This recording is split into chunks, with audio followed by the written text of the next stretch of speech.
Assalamualaikum warahmatullahi wabarakatuh. Innal hamdalillah nahmaduhu wa nasta'inuhu wa nastaghfiruh wa na'udzu billahi min shururi anfusina wa min sayyiati a'malina may yahdihillahu fala mudhillalah wa may yudlil fala hadiyalah. Asyhadu an la ilaha illallah wahdahu la syarikalah wa asyhadu anna Muhammadan abduhu wa rasuluh. Allahumma shalli ala Muhammadin wa ala alihi wa ashabihi wa man tabi'ahum bi ihsanin ila yaumiddin. Alhamdulillah rabbil alamin. Bapak Ibu jamaah Masjid GSI rahimani wa rahimakumullah, sehat? Alhamdulillah. Masih hidup semua nggih? Alhamdulillah.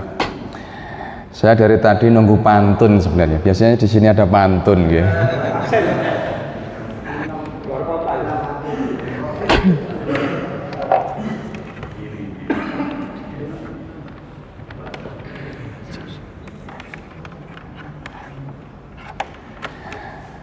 Karena nggak ada yang berpantun, saya nggak jadi berpantun ya.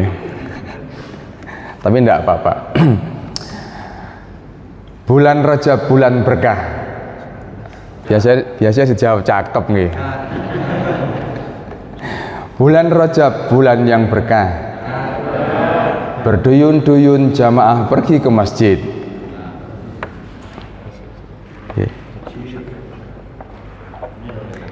Nyaman sekali sholat di Masjid Gunung Sari Indah karena wajah jamaah berseri-seri ada bekas sujud. Wah.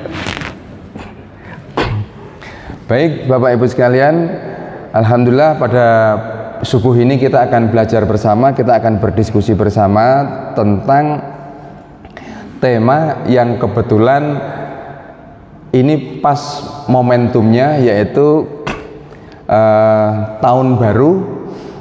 Sebenarnya momentumnya momentum bulan Rajab ya, yang bertepatan dengan tahun baru Masehi. Nah, supaya di tahun baru ini atau di bulan Rajab kita sangat berharap, kita berdoa pada Allah Subhanahu wa taala, kita nanti ditakdirkan hidup, diberi kesempatan untuk masih hidup sampai berjumpa dan menikmati ibadah di bulan Ramadan. Amin.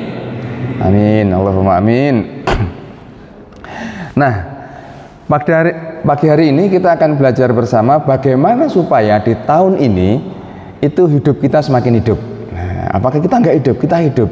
Tapi bagaimana menjadikan kehidupan kita itu menjadi tambah hidup, menjadi tambah jauh lebih baik lagi. Nah,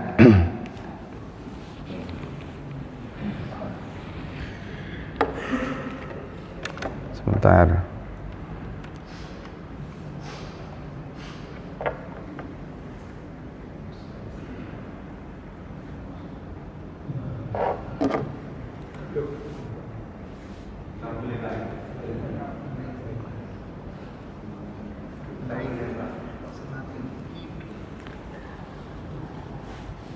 Yeah.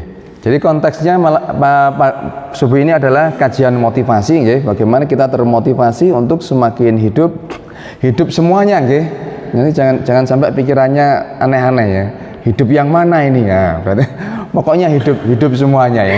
Hidup yang semakin hidup. Nah, mengapa tema ini yang saya ambil? Karena kita tahu sendiri, Bapak Ibu sekalian, nggih. Kita tahu sendiri kondisi kita saat ini.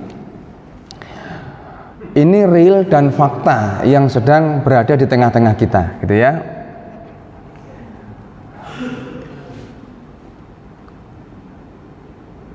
Kondisi yang sebenarnya terjadi di era sekarang ini, pemerintah meningkatkan pendapatan pajak. Ini kalau kita tidak tidak mempersepsi secara positif, itu akan membuat dada kita itu nggak nyaman, pikiran kita nggak nyaman, rasa kita nggak nyaman, pasti berikutnya hidup kita nggak nyaman. Apalagi yang punya usaha ini ya. Kemudian kondisi saat ini rupiah terus melemah, tembus 16.000 lebih ya. Kemudian geopolitik dunia tidak stabil, ya perang di saudara kita di Palestina, di Suriah, kemudian Rusia, Ukraina, itu sangat mempengaruhi peta ekonomi dunia. Kemudian pertumbuhan ekonomi 2025 diperkirakan lebih rendah. Kemarin Pak Presiden kita mentargetkan 8%. Nah, tapi sekarang di 100 hari pertama ternyata berat, ya berat, cukup berat. Tapi sebagai orang yang beriman, apalagi warga GSI gitu ya, nggak ada istilahnya pesimis. Wah, lihat wajahnya wajah-wajah penghuni surga semuanya. Yes. Enten sing pengen cepet budal. Belum ya. Nah, jadi melihat kondisi seperti ini, mengapa tema ini saya pilih bagaimana semakin hidup? Karena kondisi kita saat ini seperti ini, dan bagaimana mensikapi kondisi ini agar persiapan kita, terutama mindset kita, pola pikir kita menjadi baik, gitu ya. Nah, ayatnya ini ayat yang sangat viral sekali, yang sering dibaca oleh imam-imam kita, khotib-khotib kita juga sering membacakan. Ya ayyuhalladzina amanu taqullaha wal tandur nafsum ma qaddamat lighad wattaqullah. Innallaha bima innallaha khabirum bima ta'malun. Ya ayyuhalladzina amanu, wahai orang-orang yang merasa di dalam dirinya masih ada iman, bertakwalah kepada Allah apapun kondisinya, mau geopolitik, mau kondisi ekonomi, mau apa tadi itu, pajak yang naik dan sebagainya. Sudah, modal kita takwa, bertakwalah kepada Allah. Wal tandur ma qaddamat lighad. Maaf ada batuk. Wal tandur nafsu ma qaddamat lighad. Dan jangan lupa, persiapkanlah dirimu, hendaklah kalian tuh mempersiapkan diri untuk hari esok. Yang kemarin itu sudah lewat, 2024 sudah lewat, itu artinya sudah masa lalu. Semua masalah yang terjadi di 2024 itu sudah masa lalu, dan bagaimana kita mempersiapkan diri untuk esok. Jadi kehidupan kita itu, jamaah sekalian, kehidupan kita itu bukan kemarin, kehidupan kita itu juga bukan esok, tapi kehidupan kita saat ini. Keputusan kita, sikap kita hari ini sangat menentukan kualitas hidup kita di hari esok. Makanya orang yang gagal dalam tanda petik gagal hidup, hidupnya itu dari tahun ke tahun nggak berubah, gitu-gitu aja, itu biasanya ditandai dengan 3 hal. Yang pertama, dia terus menyesali apa yang sudah terjadi masa lalu, nggak bisa move on, dan itu membuat menderita. Kemudian yang kedua, dia tidak sadar kalau dia hidup di saat ini. Jadi menyesali masa lalu, gak terima kondisi saat ini, itu nyesel, ngeluh dan sebagainya. Dan yang ketiga adalah terlalu takut akan masa depan, khawatir toh, cemas toh, padahal belum terjadi. Nah, maka Allah mempersiapkan ayat yang sangat indah ini. Hendaklah diri kalian mempersiapkan diri untuk hari esok. Hari esok itu maksudnya kalau lebih luas lagi akhirat. Tetapi hari esok itu sangat ditentukan oleh sikap kita hari ini. Nah, kalau hari ini kita mau ngambil keputusan, yes saya harus berubah, yes saya harus jauh lebih baik lagi, yes saya harus benar-benar mempersiapkan diri, maka dipastikan hari esok akan jauh lebih baik lagi. Nah, kemudian bagaimana caranya agar hidup kita semakin hidup? Nah, salah satu caranya adalah, ini sudah diteliti. Jadi izin jamaah sekalian, kajian kami itu sudut pandangnya supaya makin luas, kami lengkapi dengan hasil-hasil penelitian, hasil-hasil sains gitu ya. Biarlah rujukan dari hadis, kitab suci dan sebagainya itu wilayah dari guru-guru kita yang lain. Saya ngambil sudut pandang dari banyak sudut pandang, sehingga setiap kali kajian pasti saya lengkapi dengan hasil-hasil penelitian terkini terutama, okay? Nah, bagaimana hidup kita supaya semakin hidup? mensyukuri hidup yang telah dijalani dan merencanakan hidup yang akan dijalani. Nah, ini yang berat. Mensyukuri hidup yang telah dijalani dan merencanakan hidup yang akan dijalani. Pertanyaannya adalah, apakah kita sudah punya rencana di tahun 2025 ini atau mulai Rejab ini? Nah, kita sudah punya rencana apa belum? Nah, kalau belum punya rencana, maka wajib yang pertama adalah tobat dulu ya. Bertobat dulu. Artinya kalau kita nggak punya perencanaan untuk hidup kita sendiri, maka kita sama halnya dengan mempersiapkan kegagalan untuk berikutnya. Karena Rasulullah juga berencana. Rasulullah sudah mengajarkan perencanaan itu sangat-sangat baik dan dibutuhkan. Kita mesti juga punya rencana meskipun sangat kecil. Nah, bagaimana cara melakukannya?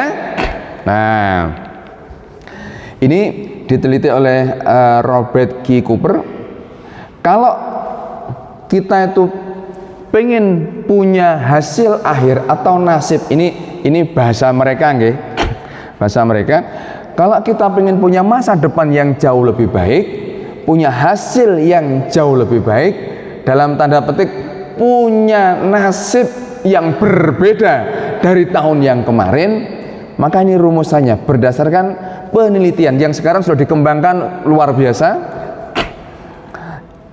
Jika hasil akhirnya misalnya pengen jadi pengusaha, misalnya pengen jadi hafid, misalnya pengen bisnisnya berkembang, misalnya pengen setiap tahun ke tanah suci, misalnya kepengen di akhir tahun nanti bisa ke Eropa misalnya, maka yang harus dipengaruhi adalah di belakangnya. Jadi hasil itu sangat dipengaruhi oleh karakter. Ya, hasil itu sangat dipengaruhi oleh karakter. Karakter itu sikap mental, disiplin, kemudian empati, kemudian belajar, itu karakter. Kemudian orang itu bisa diketahui karakternya dengan sangat cepat ketika ketemu orang. Ya. Karena bagian bidang kami bidang psikologi, jadi sedikit banyak ketika ketemu orang itu sedikit banyak bisa merasakan gitu. Kemudian karakter itu dipengaruhi oleh kebiasaan. Nah, orang misalnya karakternya disiplin, setiap sebelum subuh sudah di masjid, setiap sebelum subuh sudah di sini sholat dan ngaji, setiap sebelum subuh sudah tahajud. Oh, itu karakter yang melekat, karakter disiplin misalnya. Itu dipengaruhi oleh kebiasaan. Kebiasaan apa yang dibangun sehingga karakternya terbentuk seperti itu? Oh, kebiasaannya adalah misalnya sering taklim, mendapatkan ilmu. Kenapa tahajud itu penting? Mendapatkan ilmu. Oh, kalau pengen benar-benar cepat sekali terkabul apa yang diinginkan, itu tempatnya di masjid nih. Itu ilmu-ilmu yang didapat sehingga dia punya kebiasaan untuk segera mendatangi masjid. Nah, ngaten.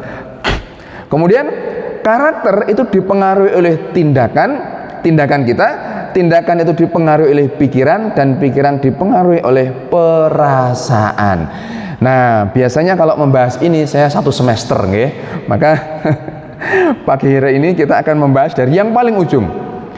Perasaan dan pikiran itu benar-benar, kalau itu benar-benar di set up dengan tepat, maka insya Allah hasil akhirnya atau nasibnya atau masa depannya akan jauh lebih baik. Nah, perasaan dan pikiran seperti apa? Nah, gimana caranya?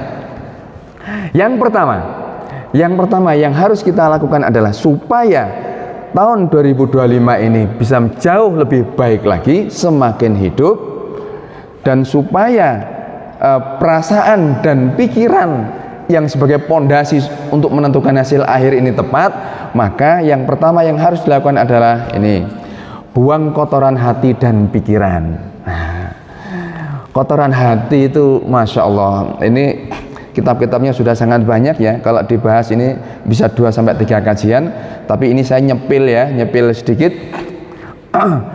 Bagaimana kita membuang kotoran hati dan pikiran? Contoh nyatanya seperti ini. Karena kotoran hati itu seperti apa namanya? Seperti handrem. Jenengan itu kalau misalnya beli mobil baru, sudah dihidupin, sudah dipanasin, kemudian mau dijalankan kok karena handremnya belum dilepas. Sama, orang itu sulit sekali bergerak, sulit sekali move on ketika misalnya, contoh misalnya nih ya, sudah ada kesempatan untuk adik-adik saya misalnya, ada kesempatan bagus beasiswa penuh di UI atau di UK atau di tetangga sebelah Malaysia. Aduh, ini diambil apa enggak ya? Aduh, saya nggak bisa bahasa Inggris. Aduh, dan sebagainya. Itu masuk dalam kotoran hati dan kotoran pikiran. Masuk di situ. Udah kesempatan bagus nih. Oh, di depan mata ini kok nggak diambil? Karena ada keraguan-keraguan. Aduh, gimana saya nggak bisa bahasa Inggris? Aduh, ya nanti gimana? Nanti jauh dari orang tua dan sebagainya. Itu masuk dari kotoran hati. Nah, hari ini kita akan bagaimana cara membersihkan itu meskipun sangat ringan seperti itu ya. Jadi luar biasa Pak, pikiran-pikiran kita tuh yang sering membelenggu kita, yang jadi handrem kita.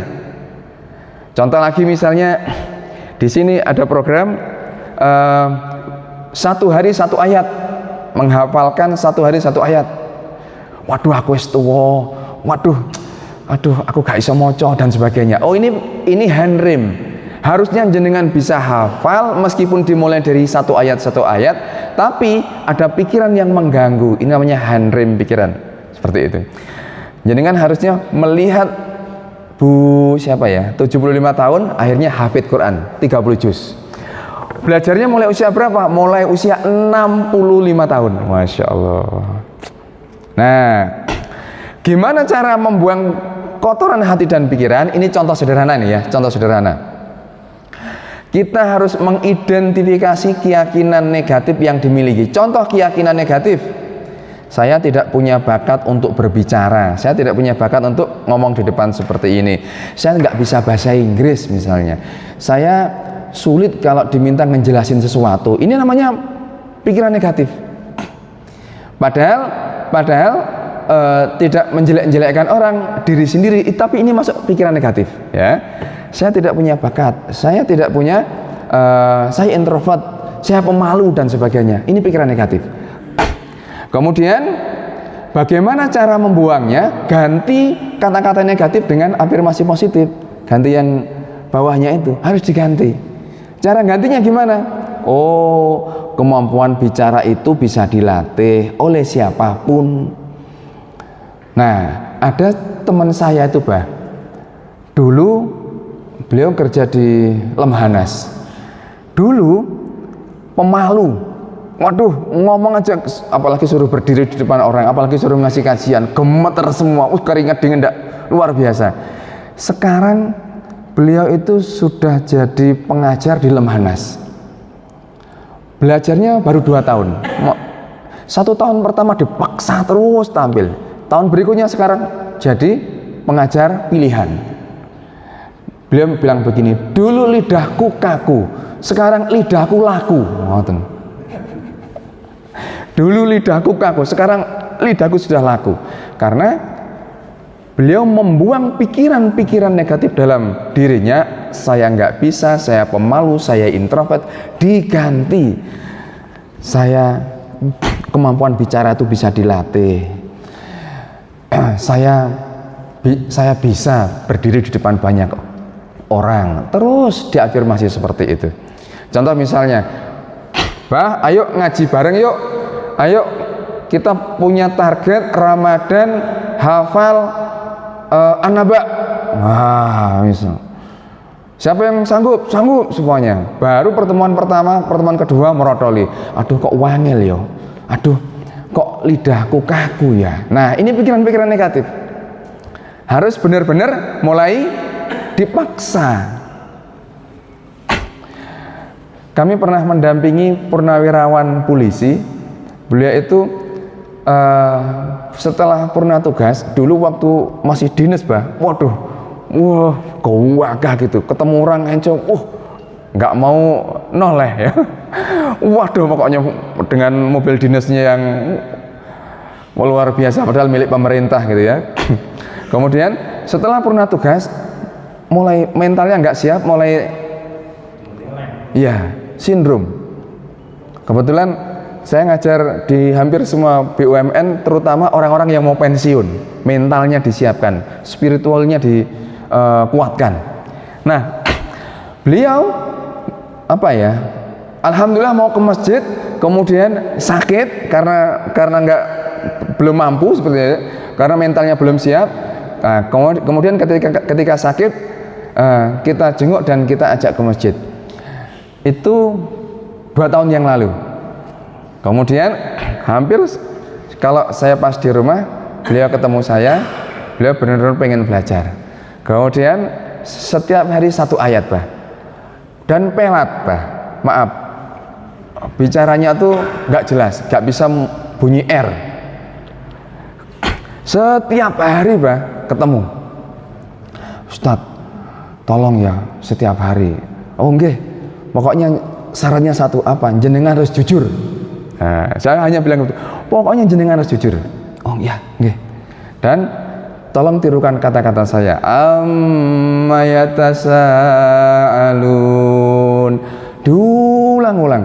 Apakah dia paham huruf Arab? Belum paham waktu itu, belum paham. Pokoknya nirukan dulu, dengar dulu, dari talqin dulu. Setiap hari diulang-ulang. Pokoknya ngulangnya berapa kali, Ustaz? 20 kali minimal, ya. Nah, setiap ketemu sudah diulang. Sudah berapa kali? 20 kali. Serius? Mboten. Berapa kali? 10 kali. Ya wes. Coba diulang. Diulang. Setiap ketemu pokoknya harus jujur. Sudah diulang berapa kali? 25 kali. Serius? Mboten. 19 kali. Wis gak apa-apa, wis pokok. Nah, sekarang beliau itu An-Naba sudah hafal, Al-Mulk sudah hafal, Waqiah sudah hafal. Pokoknya targetnya menghafalkan surat-surat yang mudah. Jadi awalnya, Bah, Masya Allah sulit karena apa? Pikirannya diganggu oleh perasaannya diganggu oleh pikirannya sendiri. Aku gak bisa, aku pensiun, aku malu kumpul sama orang-orang. Pokoknya enggak. Nah, perlahan-lahan enggak, sampean bisa. Pertanyaan waktu itu yang benar-benar menggugah beliau, pertanyaannya adalah, tolong dijawab dengan jujur. Kalau anakmu ditanya tentang jenengan, misalnya saya yang nanya ke anak jenengan, Mas, apa yang paling jenengan banggakan terhadap ayahmu? Saya nggak nanya, Mas, bagaimana sampean melihat ayahmu? Oh, kalau pertanyaannya seperti itu, pasti jawabannya, ayahku ngamuan, ayahku itu, waduh, gak tahu mulih dan sebagainya. Tapi, Mas, apa yang jenengan banggakan dari sosok seorang ayah? Ayah jenengan sekarang ini. Nah, ternyata itu pertanyaannya setelah beliau ngaji. Dan ternyata si anak itu menjawab, jawabannya itu membuat si orang tua ini nangis. Saya salut, Ustadz, saya salut sekali. Dan saya sangat bersyukur, bapak saya mau ke masjid, mau ngaji. Saya loh gak pernah ngaji. Ketika bapak saya ngaji, saya sekarang ikut belajar ngaji, tapi di kursus di yang lain saya malu. Ya itu, Pak. Ternyata itu menginspirasi anaknya. Saya bangga anak bapak saya sekarang mau ngaji dan bisa ngafal, apalagi Al-Mulk. Dan sekarang beliau saya jadikan percontohan, Mbak. Saya jadikan percontohan di masjid itu. Ini loh, ayo kita semuanya bisa. Bayangin, bunyi R gak bisa. Dan pikirannya sudah ketutup bahwa saya nggak bisa, saya malu, saya pokoknya nggak sholat. Tapi akhirnya beliau mau. Dan sekarang setiap hari murojaah, setiap hari setoran. Sekarang masuk di hafalan Ma'arij. Al-Ma'arij. Sa'ala sa'ilum bi'adabi waqi. Nah, mulai dari situ terus. Masya Allah, luar biasa ya. Jadi pikiran-pikiran negatif, kalau kita bisa mengidentifikasi di awal tahun ini, maka insya Allah di tahun berikutnya, di 2025 ini kita jauh lebih baik. Apalagi ini bulan Rajab. Nah, nanti kita bahas ya. Kemudian pikiran negatif yang berikutnya misalnya dunia cepat berubah, dunia sudah berubah, sekarang mencari uang sangat susah. Nah, ini pikiran negatif ini. Aduh, jualan sekarang kalah sama online dan sebagainya. Ini pikiran negatif ini. Ini harus dirubah. Nah, misalnya nih, dengan perubahan teknologi yang semakin canggih, mencari uang itu sangat mudah. Bisa pakai TikTok, bisa pakai macam-macam lah caranya. Karena nyatanya, datanya, faktanya di hari yang di zaman yang sekarang ini ada orang sehari itu omsetnya sampai ratusan juta hanya dari TikTok. Nah, berarti apa? Berarti mencari uang itu mindset kita harus muncul. Oh, dunia udah canggih, maka cari uang itu bisa lebih mudah. Kemudian masa lalu saya menjadi penghambat kemajuan saya. Oh, ini juga pikiran negatif, harus benar-benar harus digeser ya. Masa lalu saya menjadi pemicu kemajuan dan kepedulian saya. Nah, jadi pikiran-pikiran negatif itu saya pernah ngelis setiap orang itu lebih dari 50 pikiran negatif. Lebih dari 50 pikiran negatif ya. Lebih dari 50. Maka perlahan-lahan harus kita geser, perlahan-lahan. Nah, bahkan diteliti oleh seorang profesor, ini bukunya sudah mendunia Bapak Ibu sekalian. Nah, ini mudah-mudahan kelihatan ya. Ini cara mendetok hati, membuang pikiran-pikiran negatif. Dan ini penelitiannya sudah luar biasa. Orang itu kalau misalnya, saya mulai dari paling bawah ya, ada pikiran rasa malu. Rasa malu itu maksudnya begini, persepsinya begini, rasa malu itu, saya merasa tidak berharga, saya merasa kalau masuk masjid itu saya malu ketemu teman-teman yang lain, itu namanya rasa malu. Maka kalau rasa itu terus disimpan, energinya itu sangat rendah, kemudian sulit untuk maju, sulit untuk berkembang. Apalagi nanti mau panen di bulan Ramadan, sulit. Kemudian yang kedua, rasa bersalah. Rasa bersalah, contoh misalnya nih, rasa bersalah itu, saya dulu ketika bangun masjid GSI ini, ketika yang lain itu kerja bakti, aku menghilang terus, gak enak aku katanya nang masjid, sungkan aku, ada rasa bersalah di sana. Nah, ini juga pikiran-pikiran ini juga jadi hijab, jadi penghalang kita untuk maju ya. Kemudian kesedihan yang mendalam. Orang kalau sedih terus, misalnya ditinggal pasangannya, misalnya soal anaknya yang tidak taat, misalnya bisnisnya yang bangkrut, sedih terus, ini sulit untuk menemukan kebahagiaan, sulit untuk menemukan rezeki baru, sulit. Kemudian takut, keinginan yang berlebihan. Kemarin di Malang ada tuan tanah, pengen ini. Beliau konseling ke saya, tapi beliau tidak mau jual tanah. Pengennya Masya Allah semua dipingini, tapi nggak mau jual sesuatu. Masya Allah. Alhamdulillah akhirnya ada kesadaran di sana. Kemudian orang yang marah. Nah, orang yang marah itu energinya rendah, cuman 150.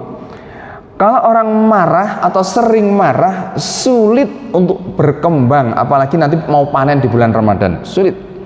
Kemudian terlalu senang atau terlalu bangga, ini juga energinya sulit, energinya rendah, sulit untuk maju. Maka bagaimana supaya kedepannya itu benar-benar kita bisa move on, kita bisa bertumbuh? Maka minimal mulai dari garis tengah ini. Berani belajar itu salah satu pintu untuk membuka kebahagiaan dan membuka pintu rezeki. Kemudian netral, kemudian kemauan, kemudian menerima kondisi apa adanya, kemudian cinta orang yang welas asihnya tinggi, kemudian bersuka cita, kemudian damai, kemudian enlightenment atau pencerahan. Ini orang-orang yang insya Allah kalau perasaan-perasaan ini dihadirkan, maka tahun 2025 kita akan menemukan banyak miracle, keajaiban. Nah, Kemudian ini yang pertama nggih. Yang pertama adalah kita mesti membuang pikiran-pikiran negatif ini. Kita mesti membuang pikiran-pikiran hati dan pikiran, ya, supaya tahun 2025 menjadi jauh lebih hidup. Yang kedua adalah isi hati dan pikiranmu dengan abundant mentality. Abundant mentality itu cuma dua, rasa syukur dan menyebarkan cinta. Nah, kemudian yang pertama syukur nggih. Nah, ini diteliti oleh Rick Hanson. Syukur itu bisa memproduksi hormon bahagia di dalam diri kita. Hormon-hormon serotonin, hormon-hormon endorfin, hormon-hormon kebahagiaan terproduksi sangat banyak ketika kita bersyukur. Dan memperbaiki mood menjadi positif. Jadi kalau misalnya bangun tidur itu gelisah, bangun tidur itu misalnya mikirin hal-hal yang nggak penting, bangun tidur cuapek semuanya, coba misalnya tarik nafas dulu, kemudian ambil kesadaran dulu, sadar, kemudian syukuri, ya Allah, alhamdulillah ya Allah, masih diberikan kehidupan, masih diberikan kesehatan. Jadi orang-orang, kata Rick Hanson ini, orang-orang yang jarang bersyukur, maka di dalam dirinya terproduksi hormon-hormon kebencian, hormon-hormon yang membuat wajahnya jauh lebih tua dari usianya. Nah, karena jarang bersyukur. Ada orang yang usianya 40 tahun tapi wajahnya seperti 60 tahun gitu ya. Kalau Abah Hari masih kelihatan lebih muda nggih, Abah Hari. Nah, apa yang masih disyukuri? Nah, ini jamaah sekalian. Coba nanti ada perenungan mendalam nggih. Dalam kehidupan keluarga apa yang bisa saya syukuri? Nah, misalnya jenengan punya cucu, alhamdulillah ya Allah punya cucu, harus disyukuri itu. Kemudian alhamdulillah ya Allah masih punya istri, suami, harus disyukuri. Alhamdulillah ya Allah punya anak, harus disyukuri, harus disyukuri. Dan itu kalau tidak berasal dari perenungan, kita merasakan syukur itu biasa aja. Tapi kalau berdasarkan perenungan yang mendalam, maka insya Allah, ya Allah, alhamdulillah ya Allah, lihat anak-anak, lihat istri, lihat suami, kita akan bersyukur. Kemudian dalam bisnis atau pekerjaan, apa yang bisa jenengan syukuri? Ya Allah, alhamdulillah masih bekerja. Ya Allah, alhamdulillah punya usaha. Ya Allah, alhamdulillah masih punya penghasilan. Oh, ini kalau saya ngajar di perusahaan, rata-rata orang terjebak di sini. Nomor 2, sudah kerja, gajinya sudah puluhan juta. Ya, terutama anak-anak muda. Anak-anak muda itu kerja di BUMN, ini baru masuk gajinya udah 15 juta, minimal 10 juta, 15 juta, 20 juta, tapi ngeluhnya luar biasa. Saya kasih cerita. Tahun 2015 saya diminta Semen Indonesia untuk mencari hanya 23 orang. Level supervisor. Kemudian yang mendaftar atau yang melamar pekerjaan hari itu ada 9.600 orang satu hari. 2015 loh, Bah.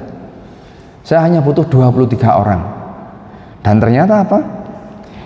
9.600 orang yang melamar kerja. Artinya apa, jamaah sekalian? Saya kasih cerita ke anak-anak muda itu. Hari itu, waktu itu, jam itu, ada 9.600 orang yang setiap hari berangkat mencari kerja, bukan berangkat bekerja. Berangkat mencari kerja. 9.600 orang hari itu berangkat setiap pagi mencari kerja, bukan berangkat bekerja. Anda semua, jenengan semua sampai hari ini masih bekerja, masih dapat penghasilan, harus disyukuri itu. Harus terima kasih. Coba posisinya kalau seperti saudara-saudara kita yang setiap hari berangkat mencari kerja, istrinya nanya, ya sudah dapat pekerjaan belum, Ma? Sabar ya, ngenes. Anaknya nanya, Bapak gimana Pak, dapat kerjaan belum Nak? Doain ya Nak. Hatinya ngenes. Maka yang masih bekerja, yang masih dapat penghasilan, syukuri. Terima kasih ya Allah, dapat penghasilan, masih bekerja, usaha lancar, peracangannya lancar dan sebagainya, harus disyukuri. Kemudian dalam kesehatan apa yang bisa disyukuri? Ya harus disyukuri. Mata masih bisa melihat, telinga masih bisa mendengar, ikut taklim, kaki masih bisa ke masjid. Ya Allah, alhamdulillah, disyukuri semuanya. tangan masih bisa memegang sesuatu, disyukuri semuanya. Alhamdulillah ya Allah, pokoknya syukuri. Kemudian aspek intelektual apa yang bisa disyukuri? Jenengan setiap subuh belajar di masjid GSI itu mengasah intelektual, dapat ilmu baru, disyukuri. Alhamdulillah ya Allah. Coba nek aku loro, coba nek aku nang rumah sakit, gak mungkin saya bisa belajar, gak mungkin saya bisa mendapat ilmu. Maka alhamdulillah ya Allah, disyukuri. Dalam aspek finansial apa yang bisa disyukuri? Ya Allah, meskipun rekening cuma tinggal 1 juta, alhamdulillah saya ono rekeningnya. Ya Allah, di luar sana banyak orang yang rekeningnya sudah kosong, sudah memanggil-manggil dan terbuka 24 jam. Alhamdulillah masih ada rekening, disyukuri Pak, disyukuri. Dalam aspek emosi apa yang bisa disyukuri? Alhamdulillah ya Allah, gak ngamuan maneh. Alhamdulillah ya Allah, lebih tenang. Alhamdulillah ya Allah, sekarang menjadi jauh lebih sabar, disyukuri. Maka setiap perenungan habis sholat, astagfirullah, astagfirullah, sambil disyukuri. Alhamdulillah ya Allah, keluarga, dibayangkan anak, dibayangkan istri, dibayangkan orang tua. Alhamdulillah ya Allah, alhamdulillah ya Allah, gitu Pak, disyukuri. Dan salah satu cara mempengaruhi anak atau keluarga, ketika kita fokus, kemudian ketika kita itu sambil membayangkan, kemudian didoakan, itu salah satu caranya. Kemarin saya sering praktek, udah praktek berkali-kali. Kemarin saya mencoba mempengaruhi, saya masih punya anak kecil, ketika sudah berada di hotel, karena kegiatan saya banyak di hotel, anak saya ajak, dan ketika pulang rata-rata sulit karena saking asiknya. Nah, kemudian saya sambil membayangkan, ya Allah, alhamdulillah saya bayangin anak saya. Kemudian saya doa pada Allah, ya Allah ya muqallibal qulub, Engkau yang membolak-balikkan hati, ya Allah. Ya Allah, tenangkanlah hati anakku, kemudian luruskanlah hatinya, dan nanti jam 12 ya Allah, dia yang meminta pada saya, Abi, ayo pulang. Kemudian saya mohon pada Allah. Dan betul Pak, kegiatan saya jam 11 selesai, kemudian saya siap-siap ibadah, dia datang, Pak, ayo pulang. Masya Allah, gitu Pak. Jadi syaratnya adalah, cara mempengaruhinya adalah ketika kita sambil rileks, kemudian ambil kesyukuran yang tinggi, kemudian bayangkan dia, kalau istri juga bayangkan dia. Kalau istri ceroboh banget misalnya, ya Allah, Engkau yang punya mulutnya istri, ya Allah. Sambil dibayangin ketika ngomong, dia nggak lagi ngemarahan, dia nggak lagi seperti itu, tapi lebih tenang, sambil doain. Masya Allah, dan itu bekerja. Karena frekuensi pasangan itu pasti nyambung, ya, pasti nyambung. Nah, jenengan nggak akan pernah tahu itu kalau nggak praktekin. Dikit-dikit dapat ilmu, dikit praktek, dapat ilmu dikit praktek, dapat ilmu dikit praktek, ngaten. Oke. Nah, Allah sudah mengingatkan di surat An-Nahl, wa in ta'udu nikmatallah la tuhsuha, innallaha ghafurur rahim. Dan jika kamu menghitung-hitung nikmatku, nggak bisa la tuhsuha, nggak bisa saking banyaknya. Nah, innallaha la ghafurur rahim, sesungguhnya Allah Maha Pengampun. Maka yang jarang menyadari bahwa nikmat Allah begitu banyak, nah, ayo kita mohon ampun ya Allah, ampun ya Allah. Kemudian di ayat yang lain Allah juga mengingatkan, wa atakum min kulli ma sa'altumuh wa in ta'uddu nikmatallah la tuhsuha innal insana ladzalumun kafar. Allah itu sudah memberikan semua keperluanmu, semua kebutuhanmu sudah diberikan, sudah dikasihkan. Dan jika kamu menghitung-hitung nikmat apa yang sudah aku berikan padamu, kamu gak akan mampu. La tuhsuha, gak bisa. Innal insana ladzalumun kafar. Sesungguhnya manusia itu sering lupa, lali, karena sudah otomatis, ya. Nah, sudah. Nah, ini diteliti lagi oleh Prof. Richard Wiseman. Orang itu jika terus meningkatkan rasa syukur, maka keberuntungan akan selalu datang. Nah, ini luar biasa nih Pak. Salah satu contohnya adalah beliau itu meneliti orang sama-sama dari bank, dua kelompok. Kelompok yang pertama mengambil 1 miliar, kemudian kelompok yang kedua juga 1 miliar. Jalurnya setelah keluar dari bank berbeda, satu ke kiri, satu ke kanan. Kemudian yang ke kiri ternyata di pertigaan dirampok, yang ke kanan di pertigaan juga sama-sama dirampok. Kejadian yang sama, membawa uang yang sama, kemudian sama-sama dirampok. Diteliti oleh beliau, ini dari University of Kingdom ya, di UK. Kemudian hasilnya apa? Hasilnya dari sini bisa disimpulkan, oh, orang yang beruntung ini orang yang di sebelah kanan. Orang yang di sebelah kiri ini ketika kejadian perampokan 1 miliar dirampok, oh, respon yang muncul, sikap yang muncul, mau marah-marah, memaki-maki, semuanya disalahkan. Polisi nggak becus, ini pengamanan jalan yang nggak, dan sebagainya, maki-maki terus. Yang di sebelah kanan, yang ngambil jalur yang ke kanan, sama-sama dirampok. Kemudian ditanya setelah ada meskipun dikawal juga, pengawalannya itu nggak mampu karena perampoknya banyak. Kemudian ditanya, ketika di kantor polisi ditanya, gimana perasaanmu saat ini? Karena shock. Dan ketika dia shock, nah inilah pembedanya. Kalau yang ini memaki-maki, kalau yang ini meskipun sambil shock, ya Allah, alhamdulillah saya masih selamat. Coba kalau tadi senjatanya dan pistolnya itu mengenai saya pasti mati. Alhamdulillah saya masih selamat. Beda respon. Yang di sini masih bisa bersyukur karena selamat, yang di sini masih selamat tapi memaki-maki. Nah, respon yang kanan ini pasti cepat sekali sembuhnya, cepat sekali kembali ketenangan hatinya, dan pasti cepat sekali mendapatkan pintu-pintu rezeki dari pintu yang lain. Pasti, karena responnya yang berbeda. Dan diteliti dari 1.000 orang oleh Prof. Richard Wiseman ini, dari 1.000 orang, maka orang-orang yang persepsinya, yang responnya itu tetap positif, maka mereka didatangi keberuntungan. Karena apa? Masih ada rasa syukur. Alhamdulillah selamat. Nah, gitu. Nah, pertanyaannya adalah, jenengan selama ini kalau mendapatkan kejadian yang tidak mengenakan, pertanyaannya adalah, jenengan pilih yang ke kiri apa ke kanan? Rata-rata. Rata-rata ke kiri. Padahal diteliti oleh beliau, ketika kita bisa switching emosi itu adalah ketika kita lagi emosi, lagi mau marah, kemudian kita sadar, ingat, orang yang merasa terdolimi itu kalau bisa men-switch emosinya, maka doanya cepat dikabulkan. Maka daripada dipakai marah, daripada dipakai memaki-maki, lebih baik, alhamdulillah ya Allah, doa orang yang terdolimi itu ya Allah Engkau kabulkan. Ya Allah, hutang lunas ya Allah.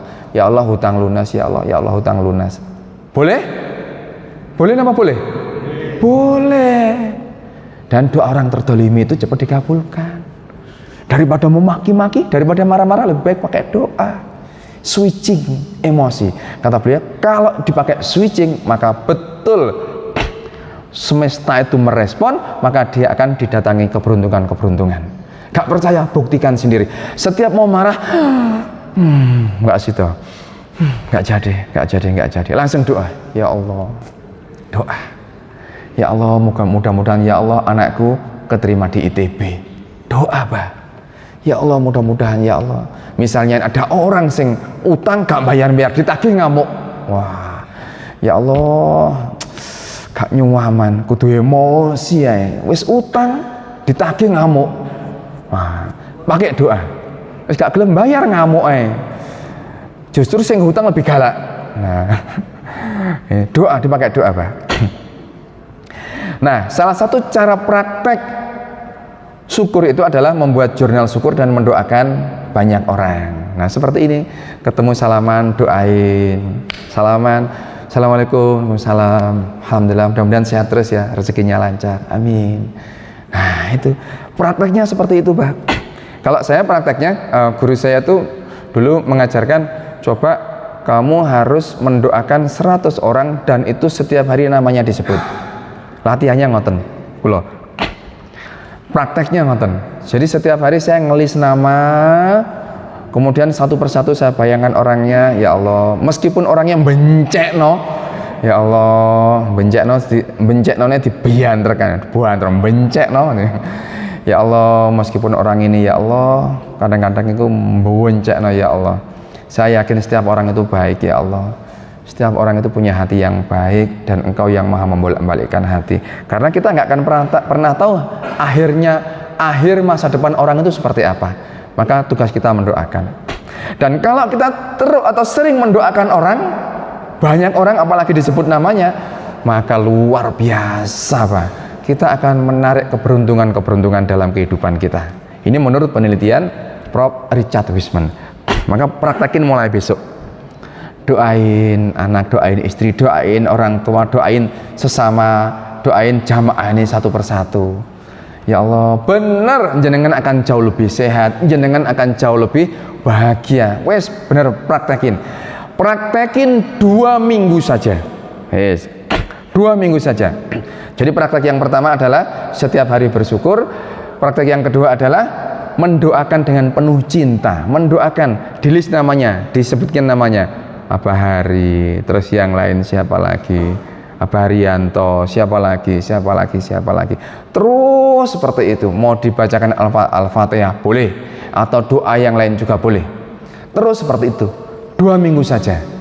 Kalau selama 2 minggu jenengan praktekin, ya, setiap hari itu bersyukur, kemudian mendoakan orang. Jika dalam 2 minggu tidak ada perubahan dalam hidup, potong rambut saya. Betul Pak, betul. Kalau penelitiannya Prof. Richard Wiseman 90 hari, kelamaan. Penelitian yang lain 21 hari. Wes, kita 2 minggu saja. Lakukan penuh cinta, penuh syukur dan kasih sayang. Ya, maka insya Allah 2025 kita akan jauh lebih baik lagi.